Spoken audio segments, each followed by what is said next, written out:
Bom, como eu disse no início do programa, hoje nós estamos recebendo aqui a visita do coordenador regional de Polícia Civil, o delegado Marcos Vinícius. Nós vamos falar com ele sobre o trabalho da Polícia Civil aqui na nossa cidade. Como eu disse também, você pode participar com perguntas, comentários aqui do nosso bate-papo, 3263-1066 é o nosso telefone. Boa tarde, doutor Marcos. Boa tarde, um prazer estar aqui, aos ouvintes, à equipe e sempre nessa aproximação com a sociedade. Doutor, a gente, enquanto veículo de comunicação e a gente acompanha também os outros órgãos, né, de imprensa, quase todos os dias, eu sempre falo que quase todos os dias tem uma notícia relacionada a crime, de morte ou tentativa de homicídio, e quase sempre as informações que nos chegam estão sempre relacionadas ao tráfico de drogas. Homicídios, então é muita coisa, né? Eu penso que seja muita coisa, assim, estou falando como leigo, mas que seja muita coisa para a polícia investigar, tem bastante trabalho. Como é que está essa situação, qual a opinião do senhor com relação a isso? Tem realmente muito trabalho? Como é que estão essas investigações? Olha, a demanda da polícia, como você bem falou, ela é muito grande, né? Eu me recordo de ter visto recentemente uma situação em que em uma outra cidade a polícia estava sendo chamada para apagar um incêndio. Veja você que não tinha muita relação com a atividade policial, no entanto, era a que primeira, né, se fazia presente e por conta disso acaba se desviando, né? No caso específico da Polícia Judiciária, nós observamos que existem algumas incoerências, principalmente no que tange ao previsto na legislação. Exemplo disso é o fato de hoje as delegacias de polícias ainda continuarem com custódia de presos. Então aumenta a demanda da polícia porque você deveria estar se aprimorando na atividade investigativa, função primeira da Polícia Civil, né? Então é ela, na atividade de Polícia Judiciária, que formalizam as prisões que são realizadas por outras instituições, exemplo da Polícia Militar, Polícia Rodoviária. Então você acaba se assoberbando, na verdade, uma demanda realmente é muito grande. No entanto, o que nós temos utilizado como estratégia é a qualificação do pessoal, do material humano, preparar para saber aquela prioridade, porque nós sabemos que, assim como a demanda do SUS, do Sistema Único de Saúde, da educação, nós temos que trabalhar com o que há de prioridade, né? Então, nesse tocante, você fala a respeito do tráfico de drogas. Ele é uma prioridade para nós. Hoje nós temos um desafio muito grande, que é restabelecer o que havíamos iniciado de trabalho em relação à delegacia de tóxicos na região, né? Hoje nós tivemos, infelizmente, a saída do colega, delegado Bezerra, que realizou um grande trabalho, né? Fizemos juntos várias operações e, dentre elas, a última que capturou alguns indivíduos que estavam dentro do presídio comandando muitos homicídios, né? Foi uma investigação que foi trazida e nós temos agora como desafio, já levamos isso aos nossos superiores, acreditamos que estamos perto da solução, temos uma carência muito grande de efetivo, né? E esse é um grande desafio, priorizar o tráfico de drogas, o combate ao tráfico de drogas, que está muitas vezes relacionado a outros crimes violentos, como o de homicídio, como o de roubo, né?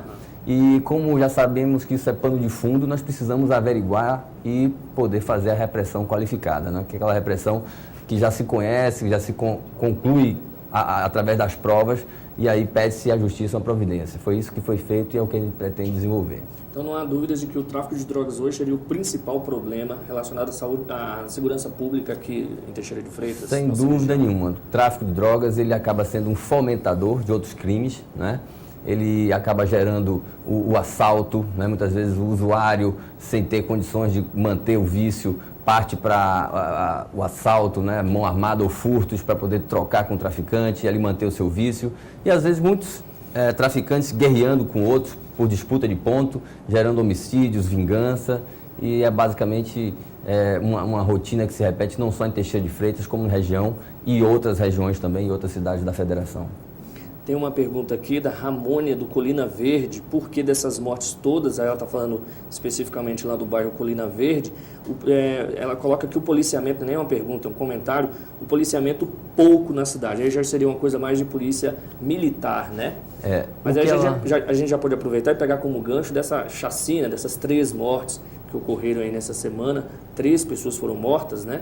Estavam todas numa mesma casa e pessoas chegaram, houve uma discussão e houve esses 3 homicídios lá nesse mesmo bairro.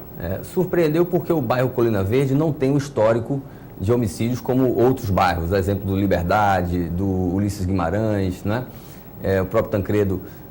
Né? A gente observa que nós temos uma situação específica naquele bairro. É um bairro recente, né? Um bairro que foi produto de uma invasão e ali outras pessoas se aproveitaram também para se estabelecer. Exemplo disso, o tráfico de entorpecentes.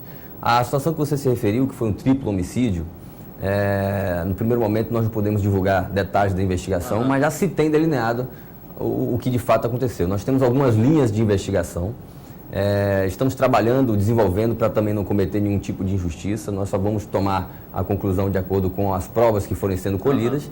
E existe sim uma linha muito forte que vincula ao tráfico de drogas, né? Eram 3 jovens que tinham ali aquela chamada idade produtiva e que foram, né, no primeiro momento, vítimas de algo que ainda está em fase de investigação, e a gente precisa desenvolver se existe ou não a clara vinculação. Com relação ao policiamento no local, você bem percebeu que isso é uma atividade de polícia, vamos dizer assim, ostensiva. E nós sabemos, através do contato que existe entre a Polícia Civil e a Polícia Militar, da carência de efetivo também que se vive lá na parte ostensiva. Então é de se priorizar. Por exemplo, o bairro Colina Verde não tem esse histórico de homicídio na região aqui de Teixeira de Freitas, em relação a outros, como já citei. Com base nos estudos que vocês próprios fazem. Exatamente. Nós fazemos um levantamento estatístico. Em função disso, nós trouxemos aí, graças a Deus, uma inovação que tem surtido efeito.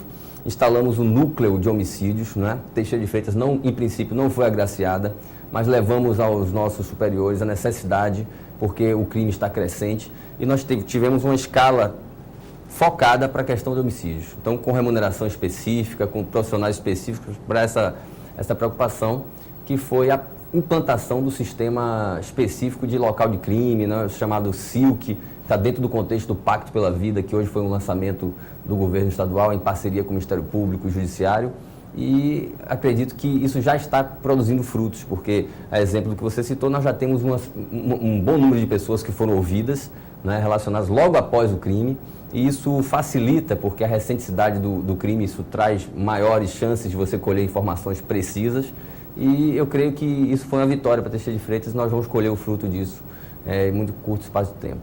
As perguntas estão